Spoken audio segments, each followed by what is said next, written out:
So this is my now 5th time recording or trying to record anything to do with this video. And I argued with myself for a while what I should highlight and what I should talk about. And I always struggled with picking a topic that wasn't going to bore you guys.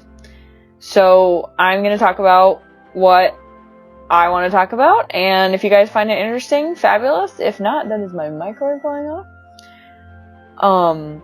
If you guys find it interesting, then fabulous, and if not, well, then I'll just keep making videos until I find something that you guys find interesting to listen to me talk about while I'm doing videos.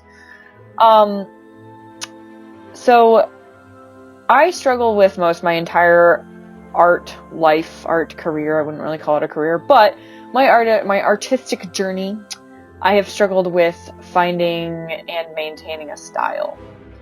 And I guess when I was younger, I used to think that style meant you drew like somebody else, or you painted like somebody else.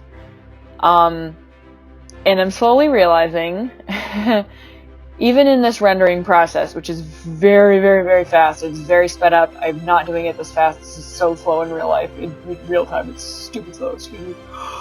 But I was realizing as I was doing this that style really isn't your art looks like someone else's. It's your art is your own, and there are elements of who you've learned from and who you've decided to embrace as your inspiration. For example, there are a couple of artists that I believe draw for Marvel right now, or do pieces for Marvel. One of them is J. Scott Campbell. I absolutely love his pieces. I cannot get enough of the way he draws eyes, the way he draws his shapes are so perfect and clean and beautiful. But at the same time, I am not a good inking person. I am horrible with pen and ink, and he does most of his pictures like that.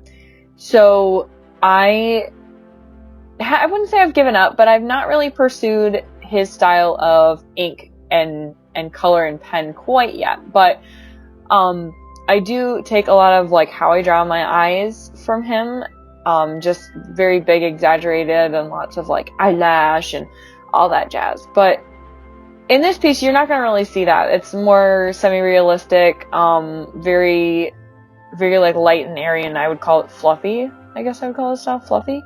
But at any rate, it took me so long to be, it's still taking me forever, because I'm still not super 100% happy with it or comfortable with it, to be comfortable with my own style and doing my own thing and not making it look exactly like somebody else's or anything like that.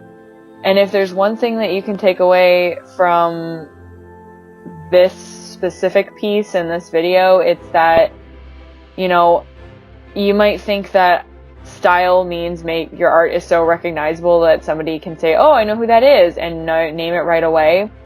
And sure, there's a level of prestige involved in that, but at the same time, I think style now, coming out of it, is more being able to project your idea and your thought in the way that connects most to the emotion and the reaction you want to invoke from a piece.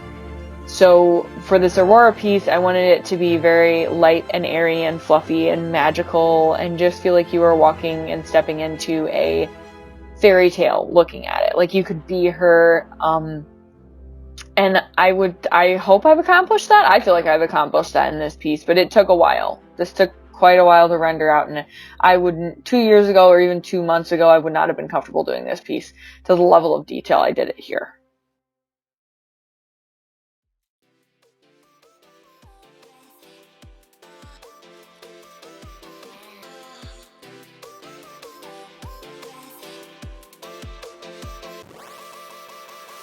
I realize that if I'm bad at intros and voiceovers, I'm probably going to be even worse at exits and voiceovers. So